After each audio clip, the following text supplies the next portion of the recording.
everyone, welcome back to Newsroom Weekly Review, your Middle East U.S. entertainment news. I'm Chella Smith, bringing you the latest on reforms and economics, and I'm always here on Fridays.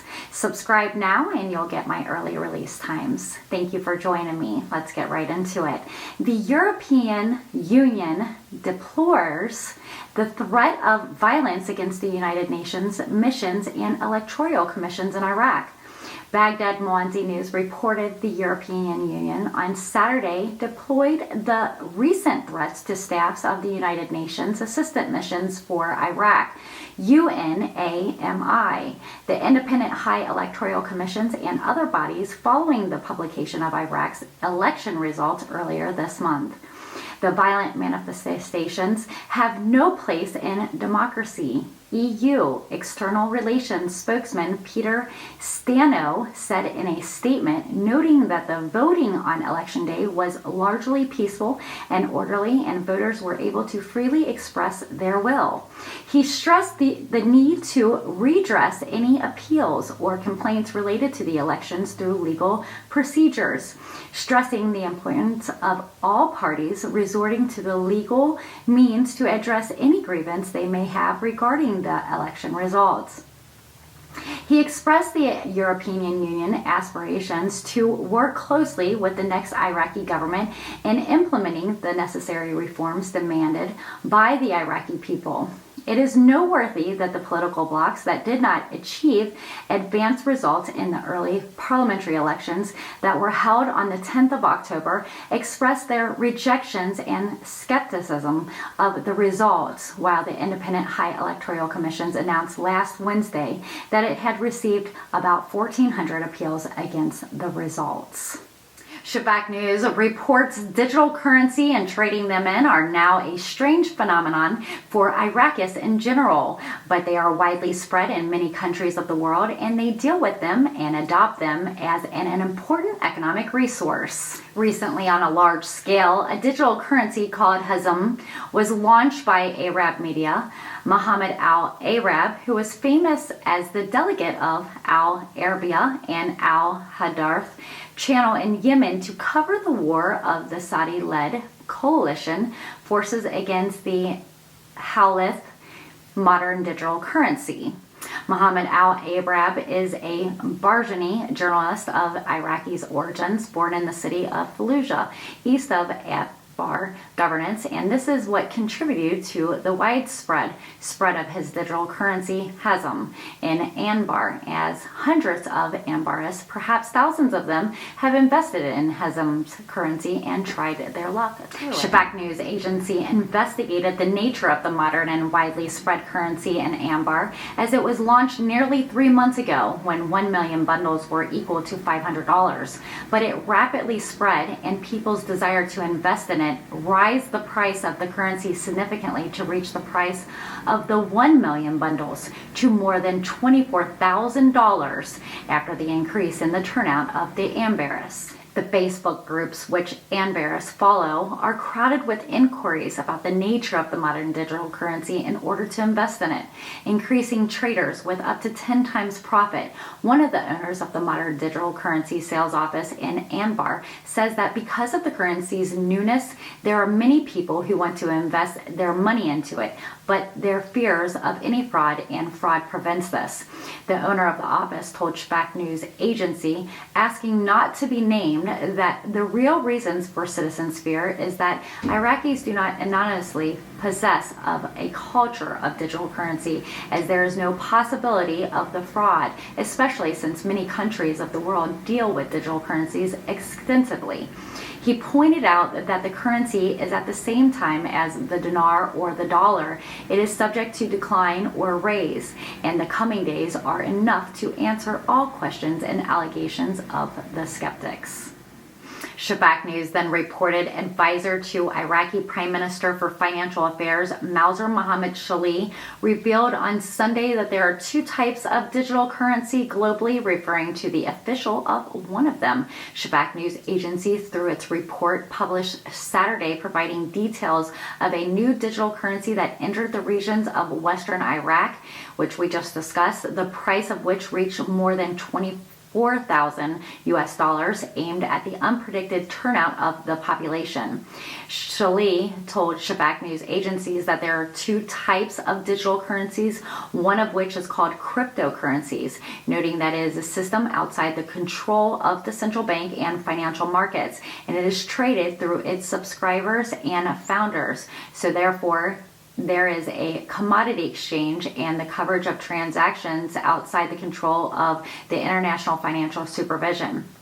He added that these cryptocurrencies are considered illegal in some countries because of the economic freedom, as some accept them and others reject them.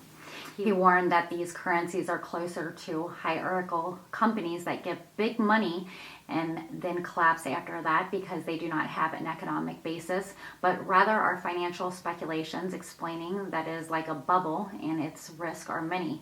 Regarding official digital currencies, Salih stated, the other world is headed to global digital currencies issued by the global central banks, which are sought to be established by three global central banks, including the European Central Bank, the Euro, the United States, the dollar, and China for its currencies, the yuan.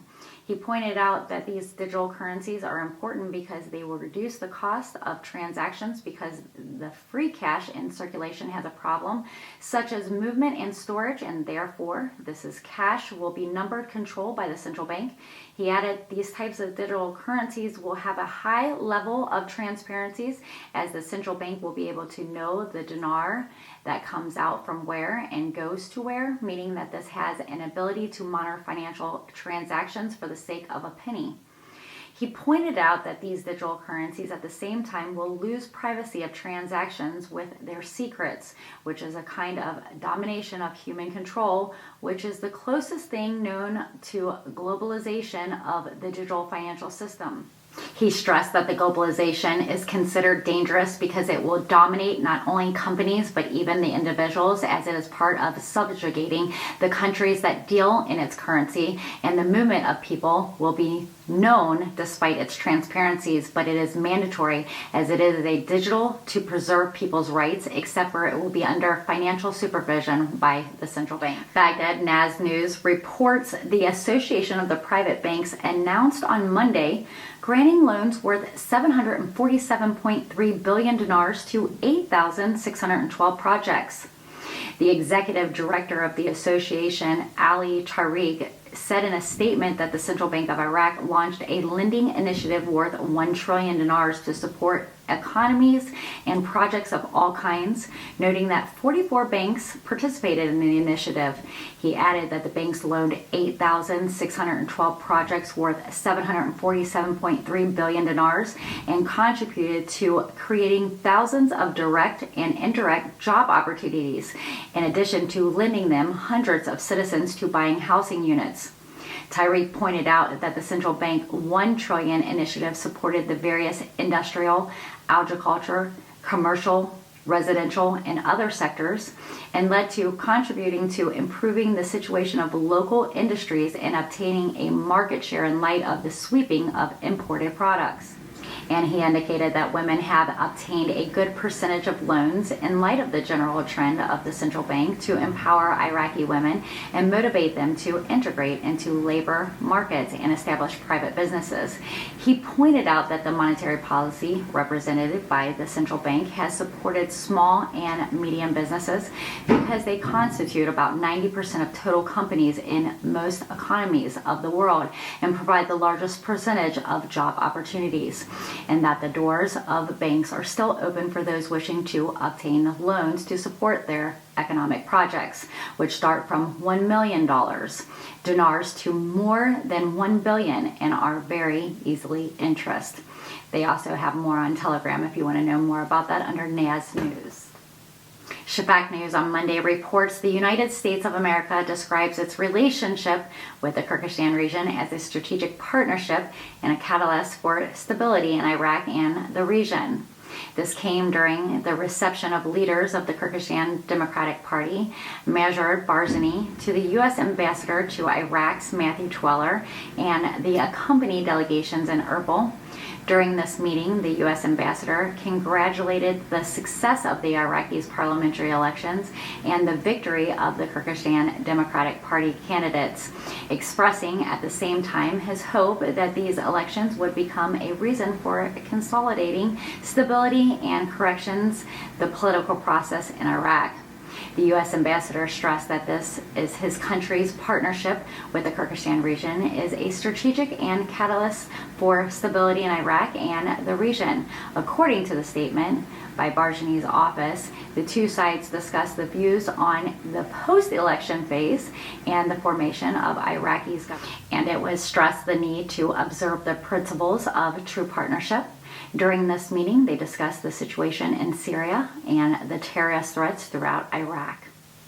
Alfred News reports the Central Bank of Iraq revealed Wednesday a new strategy of announcements in increasing its foreign reserves. The deputy governor of the bank, Amir Hamid Khalaf, said during the second day of Miri Forum, which will be held in Erbil with the participation of 250 Iraqis and foreign personalities, we will work accordingly to a new strategy at the beginning of next year, 2022. And he indicated that the central bank's actions increase the size of the natural reserves for foreign currencies. He pointed out that the largest part of our internal loans is for housing units.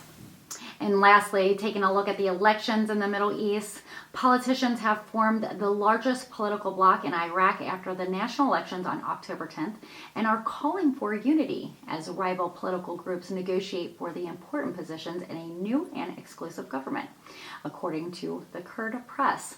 Another bloc, Fatah's, which is linked to Iran-backed groups, as well as two blocs led by former Iraqi Prime Minister Haider al-Abadi's National State Forces and al-Maliki State of Law, are contesting the election results. The general election saw the populist critic al-Sadr's political coalition landed the majority of votes. The bloc is expected to hold major influences over Iraq's direction and relationship with Iran and the West. Fatah's suffered major losses, winning only 14 seats in the 329 members assembly. The next government will be formed against the will of the U.S., Iran, and Turkey, and will be a national government, saying we must unite together, said Amir al-Kennedy, and members of the Sadrist movement who won the majority of seats in Iraqi parliament. Although the final results of the elections have yet to be announced, the parliamentary outcome puts the Sadrist movement top with 72 seats. We need a strategic vision for the management. Our problems is due to various coalitions. With every government building process, we have a crisis forming, outlining the budget to choose cabinet ministries, Mr. al-Kennedy said at the forum held by the Middle East Research Institute in Erbil, per the Kurd press. We are political powers that are formed responsible for reform, change, and to serve the public. We've been chosen democratically to govern. Again, the second biggest winner in the elections was Parliamentary Speaker Mohammed al-Habasi with Tikundam's group, which won 37 seats, while the State of Law bloc won third with about 35. Jafar Ememiki from the Kyrgyz Democratic Party said that no single component can be led Iraq alone. Iraq can be strong if all components are participating together. We shall all agree on common programs because ministries and the positions are not important. What is important is to have a strong federal government in Baghdad. Now the parliamentary results are out. The winning parties will have to engage in dialogue to form the new government. The period after the results is critical time for political parties as they negotiate to secure vital ministries for their candidates. The U.S. has spoken out per the Kurd press. U.S. Ambassador to Iraq, Matthew Tweller, said the national elections provided an extraordinary signal that democracy can prevail in this region. Washington is calling on Iraq to form a government in the same peaceful spirit that prevails during the election period, he said. We also support government formation proceeds to reflect the will of the people. Iraqis must find a way to adapt and find democracy in their new government, and we will find ways to work with the leaders to find this. The U.S. believes that Iraqi people deserve their rights to express their will and form a government without external interference. You've been watching Newsroom Weekly Review, your Middle East U.S. entertainment news on reforms and economics. I try to bring you all the Iraqi news without having to keep up with all the different outlets. I'm Chella Smith. Don't forget to subscribe. And if you like my content, give me a thumbs up. I will see you guys next Friday at 4 p.m. Eastern, 1 p.m. Pacific here on YouTube for your next Newsroom update. Again, a shout out to Currency365 for his continued support. If you want to learn more about stocks and cryptos, I highly recommend joining him and his crews for the recent updates. You can find him on YouTube or Patreon. Thank you everyone again for watching. Have a fun, safe weekend and take care. Make sure you join us Fridays, 4 p.m. with Newsroom Updates with Chella Smith, Entertainment News. And don't forget us on Sundays for What's Cooking in the Kitchen. You can also find us behind the scenes 24/7 on Snapchat.